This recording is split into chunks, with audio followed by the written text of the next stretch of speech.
छत्तीसगढ़ में देखने को मिल रहा है। अब देखना होगा कि इस पर कांग्रेस क्या प्रतिक्रिया देती नजर आ रही है। आगे बढ़ते हुए एक और बड़ी खबर, रायपुर में हुई साय कैबिनेट की बैठक में कई अहम फैसले लिए गए। चतुर्थ राज्य वित्त आयोग की रिपोर्ट को मंजूरी दी गई है।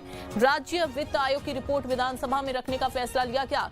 इसके अलावा देखिए, द साबरमती रिपोर्ट एक फिल्म आई, उसको टैक्स फ्री करने को कैबिनेट की मंजूरी मिली है। सेंट्रलाइज्ड धान और चावल परिवहन के लिए राज्य अनुशंसा दर स्वीकृत की गई है। खरीफ वर्ष में राइस मिलर्स को बकाया राशि देने का फैसला लिया गया। मंत्रिपरिषद द्वारा चतुर्थ राज्य वित्त आयोग की अनुशंसाओं पर राज्य शासन की एक्शन टेकन रिपोर्ट को विधानसभा के पटल पर रखने का निर्णय लिया गया। माननीय मुख्यमंत्री विष्णुदेव साय जी ने द साबरमती रिपोर्ट को टैक्स फ्री घोषित करने का निर्णय किया था, जिसके परिपालन में फिल्म द साबरमती रिपोर्ट के प्रदर्शन पर प्रवेश हेतु देय राज्य माल और सेवा कर स्टेट जीएसटी के समतुल्य धनराशि की प्रतिपूर्ति किए जाने का अनुमोदन आज की बैठक में मंत्रिपरिषद ने किया है। विपणन वर्ष 2022-23, 2023-24 और 2024-25 के विकेंद्रीकृत उपार्जन योजना में धान एवं चावल परिवहन के दर के लिए राज्य स्तरीय कमेटी एसएलसी की अनुशंसा दर स्वीकृत किए जाने का अनुमोदन किया गया। खरीफ विपणन वर्ष 2022-23 में राइस मिलरों को लंबित प्रोत्साहन राशि की द्वितीय किस्त प्रदान करने का निर्णय लिया गया।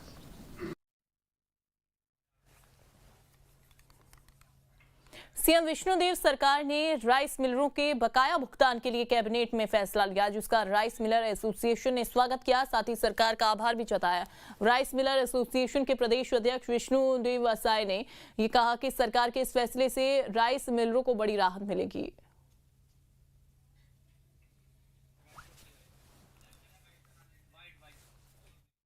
30 तारीख की कैबिनेट की बैठक में हमारी बहुत बड़ी डिमांड सरकार ने पूरी कर दी है और जो हमारी 3 मांगे थी कि हमारे 80 रुपया प्रोत्साहन राशि किया जाए, वो पिछली कैबिनेट में पास हुआ था और आज की जो कैबिनेट थी उसमें हमारा एसएलसी दर स्वीकृत हो गया है और साथ साथ जो हमारा 22-23 का लंबित भुगतान था वो भी स्वीकृत हो गया है। हम माननीय विष्णुदेव साय जी, माननीय दयालदास बघेल जी, हमारे दोनों उप मुख्यमंत्री अरुण साव जी, विजय शर्मा जी, हमारे जायसवाल जी स्वास्थ्य मंत्री जी और हमारे ओपी चौधरी जी हमारे फाइनेंस मिनिस्टर और पूरी सरकार का हम धन्यवाद करना चाहते हैं कि अब राइस मिलर के अंदर में जान आ गई है आज के इस निर्णय से और छत्तीसगढ़ के 3100 राइस मिलर सरकार के साथ कंधे से कंधा मिला करके खड़े हैं और द्रुत गति से हम काम करेंगे।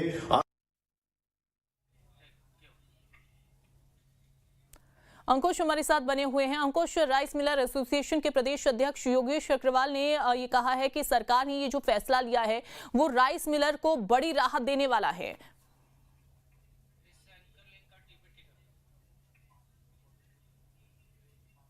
देखिए, बिल्कुल निश्चित तौर पर और राइस मिलर्स की ये काफी लंबी मांग थी और 2023 के चुनाव के पहले से उनका जो पेमेंट है वो अटका हुआ था और इस अटके हुए पेमेंट के कारण एक असहयोग आंदोलन भी शुरू किया गया था, जो वर्तमान में धान खरीदी के दौरान काफी परेशानियां पैदा करते हुए दिखाई दिया था। छत्तीसगढ़ में वर्तमान सरकार ने जैसे ही धान खरीदी शुरू की थी तो उस दौरान राइस मिलर्स एसोसिएशन के जितने भी सदस्य हैं उन्होंने धान के उठाव से मना कर दिया था और मना करने का सीधा कारण यह था कि इनका पेमेंट नहीं हो पा रहा था और जो पुराना पेमेंट जो है करोड़ों रुपए जो बकाया था उसके चलते इनको परेशानी होती हुई दिखाई दे रही थी। दूसरी महत्वपूर्ण बात यह है कि परिवहन का जो पेमेंट है वो अलग लटका हुआ था ना, वो धान उठाव का जो पेमेंट है वो अलग लटका हुआ था। ऐसे में राइस मिलर्स एसोसिएशन को जो परेशानियां हो रही थी उसकी परेशानियों का खामियाजा जो है कहीं ना कहीं थे किसानों को, सरकार को भुगतना पड़ रहा था।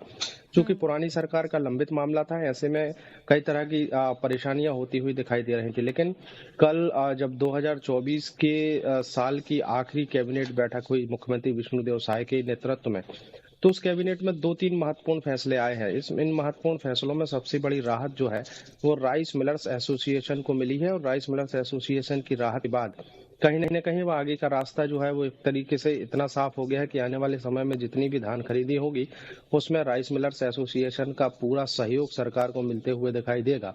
और समय से धान उठाव के साथ साथ किसानों के पेमेंट की तमाम चीजें जो हैं वो आसानी से होती हुई दिखाई देंगी।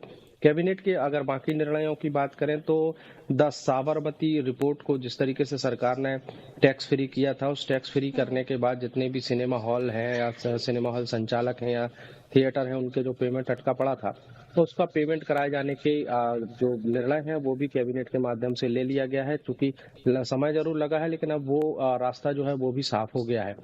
दूसरा, राइस मिलर्स एसोसिएशन के पक्ष में जो निर्णय लिया गया उससे राइस मिलर एसोसिएशन जो है काफी खुश है। और उनकी खुशी जो है इस बात से झलकती है कि उन्होंने पूरे सरकार का धन्यवाद दिया है। राइस मिलर एसोसिएशन के प्रदेश अध्यक्ष जो हैं योगेश अग्रवाल, उन्होंने भी एक वीडियो जारी करके पूरी सरकार का धन्यवाद दिया है। तो इस कैबिनेट के माध्यम से कहीं ना कहीं वो लंबित पेमेंट देने का काम किया गया है जो काफी लंबे समय से लटका पड़ा था। और इस निर्णय के बाद अब माना जा रहा है कि पुराने बकाया जो अटके हुए काम थे वो कंप्लीट कर लिए गए हैं। और नए साल में जब नए साल में प्रवेश होगा तो उस दौरान कोई नया बकाया नहीं रहेगा और नए सिरे से सारी चीजें चलती हुई दिखाई देंगी। तो कुल मिलाकर पुराना अटका हुआ जो आखिरी मीटिंग रही है कैबिनेट की साय सरकार की, वो काफी महत्वपूर्ण रही और काफी अहम फैसले इसमें लिए गए। बहुत शुक्रिया आपका अंकुश।